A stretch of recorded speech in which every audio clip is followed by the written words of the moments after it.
Now is a more Another crucial scare time than campaign ever for for Mr. those Powell. with relevant family values to stand up and be counted.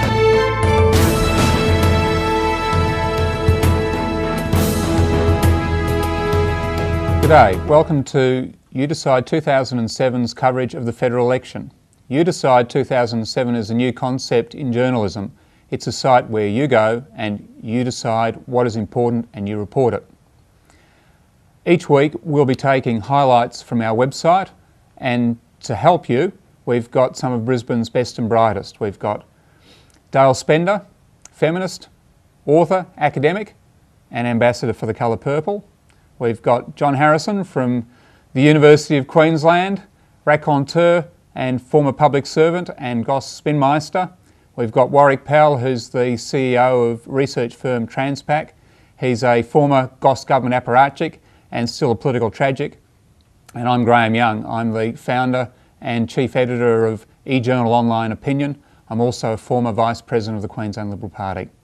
Each week we're going to be keeping our eye on our website where you decide and you report what's important to you. This is all about you and the election.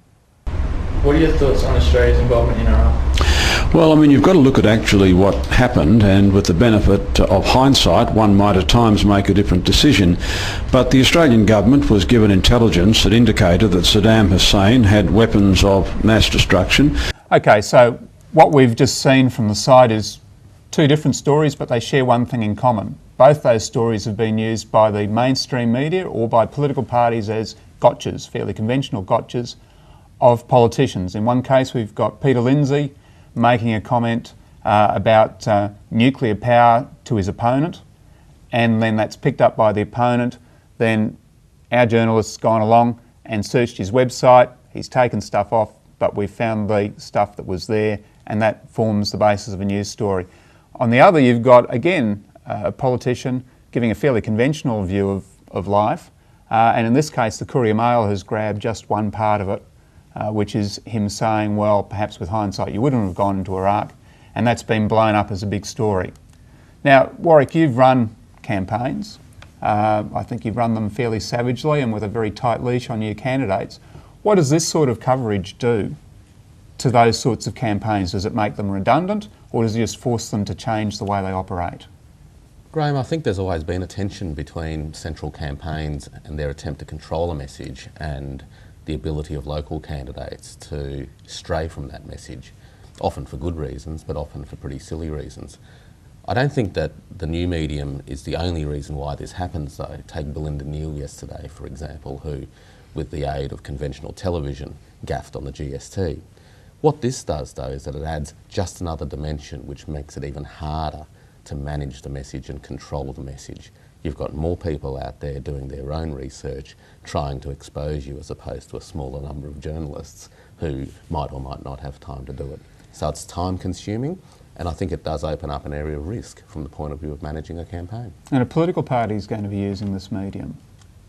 Is this something which actually might become part of the campaigns, that a citizen journalist can be both a voter and also someone who's a member of a political party? Well, in due course, I think what will happen is that rank and filers within political parties will jump onto this process as their way of spruiking and boosting their own side. So that's part of the risk of the capacity of this medium to elevate itself above the political process.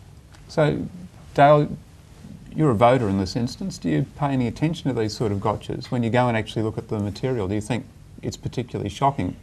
Does it change the way you vote?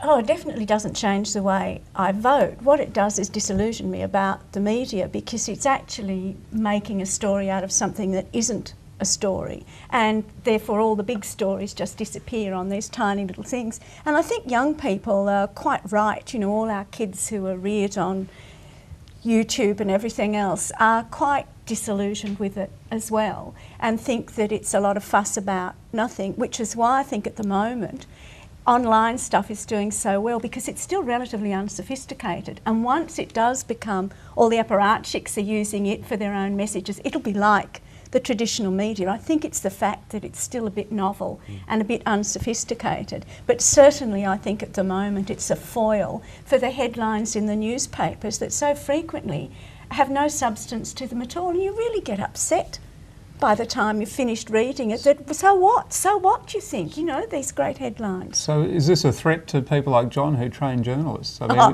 hope so. Yeah, I hope so too. I hope so too. It seems to me, Graham, there are actually, we're talking about it as if it's a one big monolithic medium, but we've got a number of things happening. We've got YouTube, and the impact of YouTube is certainly in terms of political advertising. We can come back to that. Then there are the blogs, which are commentary, and I think there's a fair bit of self-indulgence in bloggery. And then there are sites like yours, which are, let's be kind and call them citizen journalism sites. So there's a number of layers of this. Is that kind or condescending? Well, let the viewer decide. The thing about the online sites the thing about YouTube in the first instance is that YouTube's got the capacity to get that sort of cut through, because what happens on YouTube will often be reported in the so-called mainstream media. And of course the classic cut through was the Obama girl advertisement for Barack Obama in the US campaign. Now, we have not seen anything as powerful as the Obama girl thing here in our campaign yet. But I think... In fact, the thing with Obama girl was that Obama's official announcements, if they went really well, he got about 300,000 views. Obama girl had about 3 million views. Yeah, perhaps Dale could explain to us, you know, the mechanics of why that would happen.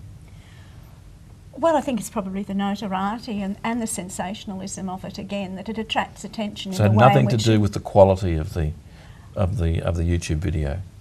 Oh, I don't think it's got anything to do with the quality of the video. It's got to do with what catches popular imagination. And also, younger people, what they can quickly text around. It becomes almost a cult, something like that. And I don't even think you could predict what it actually is going to be. I mean, I think if you could, you'd be a lot better prepared for some of these things. I think the people who make them are even as shocked sometimes. And, you know, we're talking about these YouTube online bits. We're talking about them as an audience, when in fact a huge part of their value is the making of them, that there are lots of young people out there making them and putting them up online, and that's like attending a town hall meeting in the past. That's actually participating, which is why I think this is so good, because they are involved in doing something. Yeah, I think it's got a real organic edge to it, and it's a little subversive at the moment, but give it 10 years and I suspect it'll be mainstreamed.